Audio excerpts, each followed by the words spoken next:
দেড় বছর ধরে চাচা আর বন্ধুর কাছে ধর্ষণের শিকার এক কিশোরী, বর্তমানে ৯.৫ মাসের অন্তঃসত্ত্বা। ঘটনাটি রংপুরের মিঠাপুকুর উপজেলায়। ভুক্তভোগী কিশোরীর মা জানান, ২০২০ সালে বিবাহ বিচ্ছেদের পর থেকে থাকেন ঢাকায়। ওই কিশোরীর বাবাও বিয়ে করেছেন অন্যত্র। এরপর থেকে চাচার কাছে সে, কিন্তু ২০২৪ সালে বাড়িতে একা পেয়ে ভাতিজিকে ধর্ষণ করে চাচা নাজমুল ইসলাম। তার সঙ্গে যোগ দেয় মেয়েটির বন্ধু মেহেদিও। দেড় বছর ধরে নানা ভয়ভীতি দেখিয়ে ওই কিশোরীকে ধর্ষণ করে চাচা ও তার বন্ধু। এক পর্যায়ে অন্তঃসত্ত্বা হয়ে পড়লে বিষয়টি জানাজানি হয়। এটা আমাদের সমাজে খুবই দৃষ্টিকটু। তবু আমি এই বিষয়টা নিয়ে আসলে লড়াই করতেছি, শুধুমাত্র আমার মেয়ে যেন সুষ্ঠু বিচার পায়।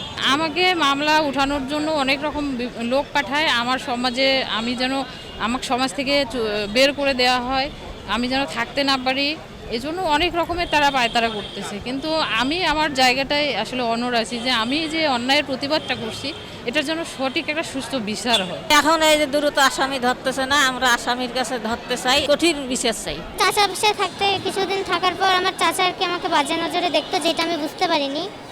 কিন্তু কিছুদিন পর যখন আমি রাতের বেলা বা আমি ঘুমন্ত অবস্থায় থাকতে সে আর কি আমার ঘরে ঢোকার চেষ্টা করছিল এবং সে আমার সাথে এক প্রকার তার ধস্তাধস্তি হয়ে যায়। এভাবে দীর্ঘ দেড় বছর হয়ে যাচ্ছে। আমি ভয় ভীতিতে কাউকে বলতে পারি নাই।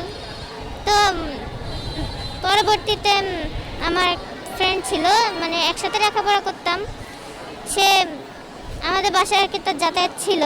যাতায়াত থাকার পর সেই বিষয়টা দেখতে পারে এবং আমার চাচা নিজেকে বাঁচানোর জন্য আর কি তাকে এক প্রকারের সুযোগ করে দেয়।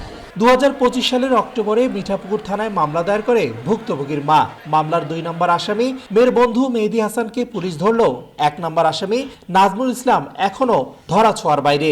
বিষয়টি নিয়ে ক্ষুব্ধ স্থানীয়রাও। বাবা, ভাই, চাচা তাদের দ্বারাও আমাদের নারীরা ধর্ষিত হচ্ছে, নির্যাতনের শিকার হচ্ছে। মামলাগুলোর ক্ষেত্রে দেখি যে আমরা দীর্ঘসূত্রিতা বিরাজ করে, এটা সম্পূর্ণরূপে দূর করা দরকার। আমরা চাই যে এই ধরনের মামলাগুলোর ক্ষেত্রে দ্রুততম সময়ের মধ্যে অপরাধীদের শাস্তির বিধান নিশ্চিত করতে হবে। এদিকে মামলাটি বর্তমানে তদন্তাধীন। চার্জশিট ও ফরেনসিক রিপোর্ট আসলে প্রকৃত আসামি চিহ্নিত করা যাবে বলছেন আইনজীবী। পুলিশ বলছে অভিযুক্তদের আইনের আওতায় আনা হবে। আমার বাদীর যেটা বক্তব্য, পুলিশ আসামি পক্ষ দ্বারা প্রভাবিত হয়ে আসামিকে ধৃত করতেছেন না এবং আসামিরা আমার বাদী এবং ভিকটিমকে ভয়ভীতি প্রদর্শন করতেছে। এটা পুলিশকে জানার পরেও পুলিশ কোনো রকম পদক্ষেপ গ্রহণ করেনি। আমার বাদী এবং ভিকটিম নিরাপত্তাহীনতায় ভুগতেছে।